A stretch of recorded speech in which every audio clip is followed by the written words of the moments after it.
effectively launch a new U.S. war to degrade and defeat the bloodthirsty terror group ISIS and protect Americans from a potential attack. It's a dangerous and defining moment for the commander-in-chief and for the nation. He's been meeting with his top national security team. He's also been working the phones. The president already trying to wrangle votes in Congress to approve one controversial piece of his battle plan. We have our correspondents, our analysts, our newsmakers. They are all standing by with new information about the president's strategy and the threat to Americans right now. But let's begin with our White House correspondent, Michelle Kaczynski. She has the very latest. Michelle? Yeah, well, what all sides right now, including the White House itself, wants to hear conveyed tonight is clarity, both for the plan as it stands right now and what this will look like moving forward. So tonight, prime time is the president's chance to spell this out, this next more offensive phase to the American people and the world. The U.S. struck ISIS in Iraq today. More than 150 airstrikes so far on a nearly daily basis.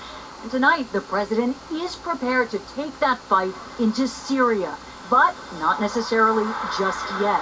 He spent his day meeting with his national security team, calling members of Congress and the King of Saudi Arabia. His speech tonight is expected to lay out what exactly is the threat to the U.S., what are the risks, what are the priorities.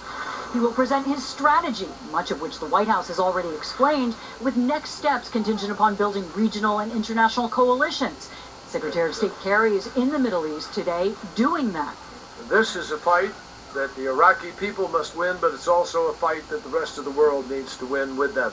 The president tonight is also expected to talk about proposals moving forward. The White House said in a statement he has the authority he needs to take action against ISIL in accordance with the mission he will lay out in his address. But we now know he has asked Congress for additional authorization for $500 million and the authority for the military to equip and train elements of the moderate Syrian opposition. It was 1 year ago today that President Obama announced this in prime time. It is in the national security interests of the United States to respond to the Assad regime's use of chemical weapons through a targeted military strike. But then things changed on the ground. There wasn't an appetite in Congress to vote on it, which the president wanted, and there were no airstrikes.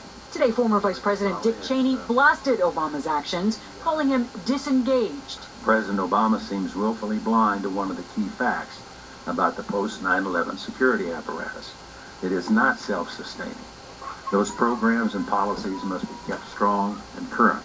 But Senate Majority Leader Harry Reid, who agrees with the president's preparations, at least with Congress, to equip and train Syrian rebels against ISIS, had this response. I think they better be very careful with the advice that they take from Dick Cheney.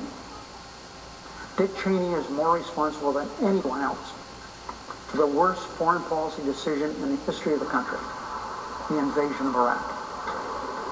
Okay, so on the one hand, the president has the authority he needs for the plan he's laying out tonight, but at the same time, he's seeking more authorization from Congress. So it's possible that that second Syria component just isn't quite ready to launch yet. We'll have to wait and see how much of that ends up in this speech. Now, there is some bipartisan support for what the president wants from Congress. At the same time, there are big concerns about how much money, how will it be spent, what are the exact details, Wolf.